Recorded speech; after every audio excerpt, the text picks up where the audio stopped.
Welcome to RG media. So ఇప్పుడు MP ఎలక్షన్లో ప్రచారంలో భాగంగా ఎంఈ రెడ్డి గార్డెన్లో ప్రస్తుతం మనతో ఎల్బీ నగర్ ఎమ్మెల్యే దేవిరెడ్డి సుధీర్ రెడ్డి గారు ఉన్నారు. Hi sir. నమస్తే అమ్మా. ప్రచారం ఎలా జరుగుతుంది? ప్రచారం బ్రహ్మాండంగా సాగుతుంది. బీఆర్ఎస్ పార్టీ మల్కాజ్గిరి నియోజకవర్గంలో దూసుకుపోతుంది. ఎందుకంటే మల్కాజ్గిరి నియోజకవర్గంలో అత్యధికులు కూడా బీఆర్ఎస్ పార్టీ వైపు మొగ్గు చూపెడుతుంది. మీరేమో దూసుకుపోతుంది అంటారు. అసలు మల్కాజ్గిరి ప్రజలు బీఆర్ఎస్ని ఆశీర్వదిస్తారని ఎలా అనుకుంటున్నారు? ఎందుకంటే గతంలో మేము చేసిన సర్వీసెస్ కేసీఆర్ గారు, కేటీఆర్ గారు ఈ హైదరాబాద్ నగరంలో ఏ విధంగా అయితే ప్రజలకు సౌకర్యాలు కల్పించిందో ఆ సౌకర్యాలతో బీఆర్ఎస్ పార్టీకి గతంలో అసెంబ్లీ ఎన్నికల్లో పట్టం కట్టిండ్రు. అదే పార్లమెంట్ ఎన్నికల్లో పునరావృతం కాబోతుంది.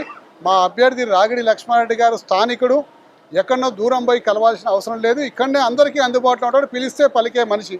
కాబట్టి తప్పనిసరిగా స్థానిక అభ్యర్థిని గెలిపించి ఢిల్లీకి పంపిస్తారని ఆశిస్తున్నాను.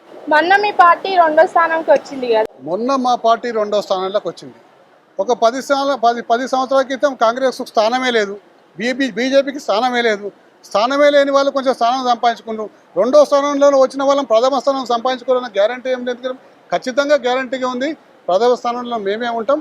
రాబోయే రోజుల్లో మీకు జూన్ 4th నాడు రిజల్ట్ తెలుస్తుంది. బీఆర్ఎస్ పార్టీ గెలవబోతుంది.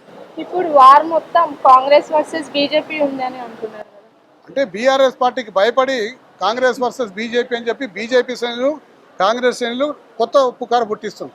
అట్లా బీజేపీ బీఆర్ఎస్ రెండు ఒకటే అంటున్నారు కదా సార్? కాంగ్రెస్ బీజేపీ ఒకటని మేము అంటున్నాం. మరి వాళ్ళు అంటున్నది ఒక ఆధారం లేదు, ఏమీ లేదు. ఈరోజు కాంగ్రెస్ పార్టీ బీజేపీ అభ్యర్థుల మీద వీక్ క్యాండిడేట్లను పెట్టింది. రాష్ట్రంలో 7 సీట్ల విషయంలో వీక్ క్యాండిడేట్లను పెట్టింది. ఎందుకంటే రేపు పొద్దున ఏమైనా అయితే మీరు గెలవండి, మా పార్టీ అభ్యర్థులు ఓడిపోయిన తర్వాత మీరు గెలవండి అని చెప్పేసి వాళ్ళ మీద వీక్ అభ్యర్థులు పెట్టింది. మీరేమో వీక్ అభ్యర్థులను పెట్టినంటారు. అసలు బీఆర్ఎస్ నుంచి నిలబడడానికి కూడా భయపడుతున్నారు క్యాండిడేట్లు అని ప్రచారం కూడా జరిగింది. అట్లా ఉంటుందమ్మా, ఓసారి పరిస్థితి ఆ విధంగా వస్తుంది. కానీ అందరూ క్యాండిడేట్లు నిలబడరుగా. భయపడతారని చెప్పేసి అంటే ఎన్నికలంటేనే భయం ప్రతి ఒక్కరికి. ఎందుకంటే చిన్న మామూలు ఖర్చుతో కూడుకున్న పని కాదు. కాబట్టి ఎన్నికలంటేనే అందరికీ కూడా ప్యాంట తడిచిపోతుంది. అయినా ధైర్యం చేసి నిలబడరు. అందరూ కూడా అన్ని పార్టీలు నిలబడరు కదా, మా పార్టీలు కూడా నిలబడరు. ఫైనల్ గా మల్కాజ్గిరి ప్రజలు బీఆర్ఎస్ ఓటు వేయాలంటే ఒక మాటలో ఏం చెప్తారు? చూసి చేసిన అభివృద్ధి చూసి ఓటు వేయండి అని చెప్పి మల్కాజ్గిరి ప్రజల్ని కోరుతున్నాను.